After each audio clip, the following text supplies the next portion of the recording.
अस्सलाम वालेकुम स्टूडेंट्स, कैसे हैं आप सब? खैरियत से हैं? आज के लेक्चर में हमने सॉलिबिलिटी की बात करनी है और देखना है कि सोल्यूट सॉल्वेंट इंटरेक्शन किस तरह से सॉलिबिलिटी पे इफेक्ट करती है। यानी सोल्यूट सॉल्वेंट इंटरेक्शन से सॉलिबिलिटी कैसे बढ़ सकती है और कैसे कम भी हो सकती है। तो जी स्टूडेंट, जैसे मैंने आपसे कहा कि सोल्यूट सॉल्वेंट इंटरेक्शन की हमने बात करनी है, तो जल्दी से डिस्कस करते हैं कि किस तरह से ये इफेक्ट करती है solute solvent interaction.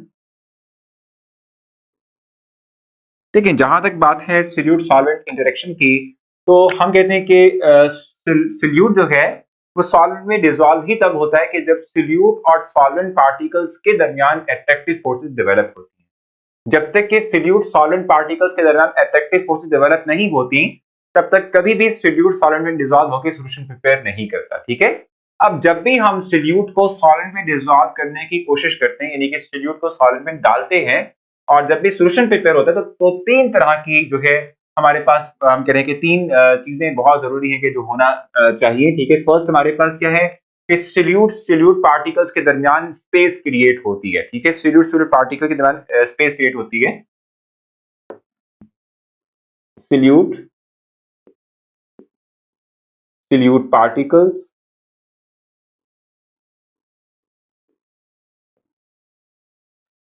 Space.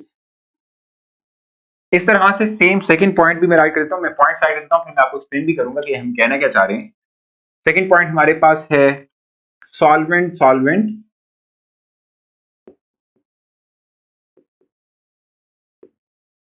Particles space.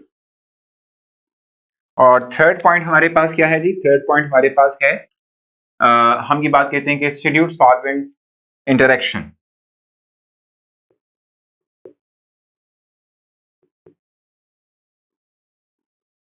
अब मैं इसको समझा भी देता हूं कि मैंने क्या कहा आप लोगों को, यानी ये लिखा क्या होगा इसके अंदर।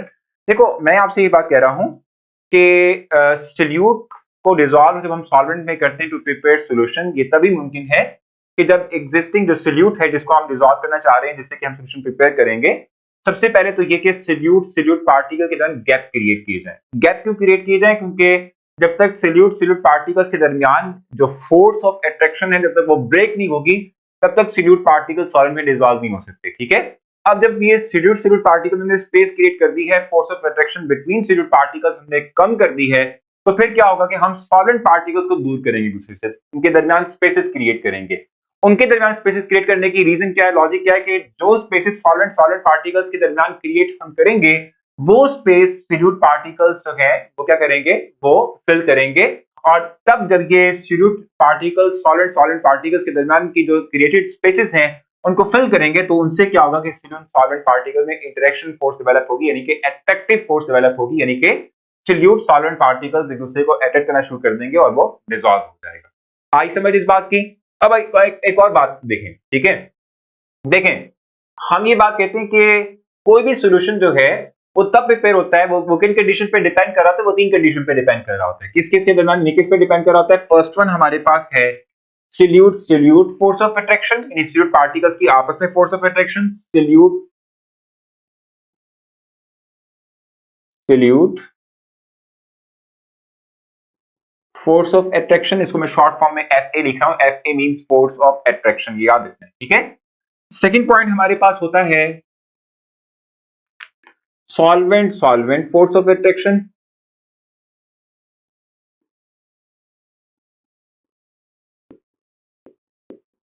और थर्ड पॉइंट हमारे पास होता है solvent solute force of attraction.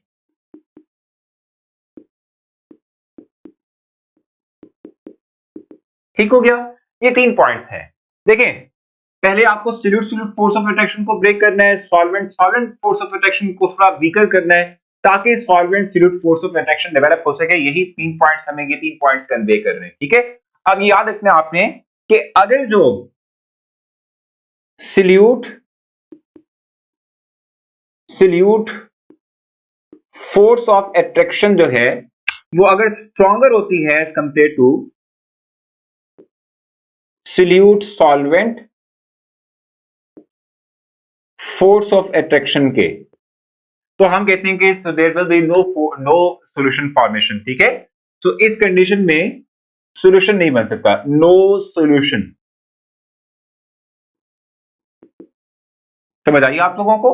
देखिए अगर जो सिल्यूट पार्टिकल्स के दरमियान फोर्स ऑफ अट्रैक्शन बहुत स्ट्रांग है, इतनी स्ट्रांग कि सॉल्वेंट पार्टिकल्स उनको ब्रेक नहीं कर पा रहे, और सिल्यूट सॉल्वेंट पार्टिकल्स के दरमियान फोर्स ऑफ अट्रैक्शन वीकर बनती है, तो फिर सिल्यूट जो है वो अनडिजॉल्व फॉर्म में ही रहेगा, वो डिजॉल्व ही नहीं होगा सॉल्वेंट के अंदर, वो सॉल्यूशन प्रिपेयर ही नहीं होगा। फिर से समझ ले, अगर जो जो सिल्यूट हम चाह रहे हैं डिजॉल्व करना इनसाइड सॉल्वेंट, अगर सिल्यूट पार्टिकल्स के दरमियान फोर्स ऑफ अट्रैक्शन स्ट्रांग है और वो फोर्स ऑफ अट्रैक्शन इतनी आसानी से ब्रेक नहीं हो पा रही, तो सिल्यूट पार्टिकल्स के दरमियान force of attraction stronger as compared to solute solid force of attraction के होने की वजह से सॉल्यूशन प्रिपेयर नहीं होगा। सिल्यूट अपने आप को अनडिजॉल्व फॉर्म के अंदर ही सॉल्वेंट में रखेगा और सॉल्यूशन प्रिपेयर नहीं होगा। हाँ, अगर जो solute force of attraction weaker है as compared to solvent solute force of attraction, यानी solute solvent attraction force stronger as compared to solute force of attraction, तो सिल्यूट बासानी सॉल्वेंट में डिसॉल्व होके सॉल्यूशन को प्रिपेयर कर देगा। इसकी एग्जांपल मैं आपको समझा देता हूं। जैसे फॉर एग्जांपल आपने घर में भी ये देखा होगा कि पानी के अंदर हम सोडियम क्लोराइड यानी कि NaCl डाल देते हैं। अब NaCl है क्या? हम जानते हैं कि NaCl क्या है, एक आयनिक कंपाउंड है जिसमें कि Na पॉजिटिव आयन होते हैं और Cl नेगेटिव आयंस होते हैं। ऐसे ही ना, जैसे ही आप सोडियम क्लोराइड को पानी में डालते हैं तो सोडियम क्लोराइड का Na पॉजिटिव सेपरेट हो जाता है, Cl नेगेटिव सेपरेट हो जाता है, क्योंकि सॉल्यूट के अंदर जो पार्टिकल्स के दरमियान फोर्स ऑफ अट्रैक्शन है वो इतनी स्ट्रांग नहीं है जितनी कि ये फोर्स ऑफ अट्रैक्शन डेवलप करते हैं विद सॉल्वेंट पार्टिकल। अब कैसे ये डिसॉल्व होता है? ये डिसॉल्व इस तरह से होता है कि वाटर के अंदर हम जानते हैं ना कि एंजाइम, वाटर जो है वो ये मॉलिक्यूल, इसका बना देता हूं मैं आप लोगों के लिए, यहाँ पार्शियल नेगेटिव चार्ज और ये पार्शियल पॉजिटिव चार्ज कैरी करते हैं। तो होता यह है कि जैसे ही हम NaCl को पानी में डालते हैं, डिसॉल्व करते हैं, तो डिसॉल्व होने से क्या होता है, Na positive Cl negative ions बनते हैं। वाटर के जो नेगेटिव आयंस हैं, यानी कि ऑक्सीजन जो है हमारे पास जो कि पार्शियल नेगेटिव चार्ज कैरी करता है, वो सोडियम पॉजिटिव आयन को सराउंड कर लेते हैं।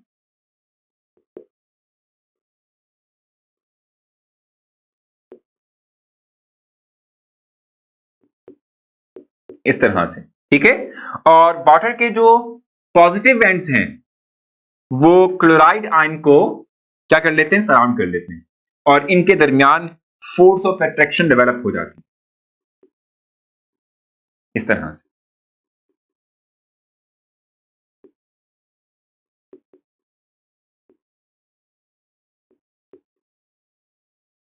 इस तरह से ठीक हो गया।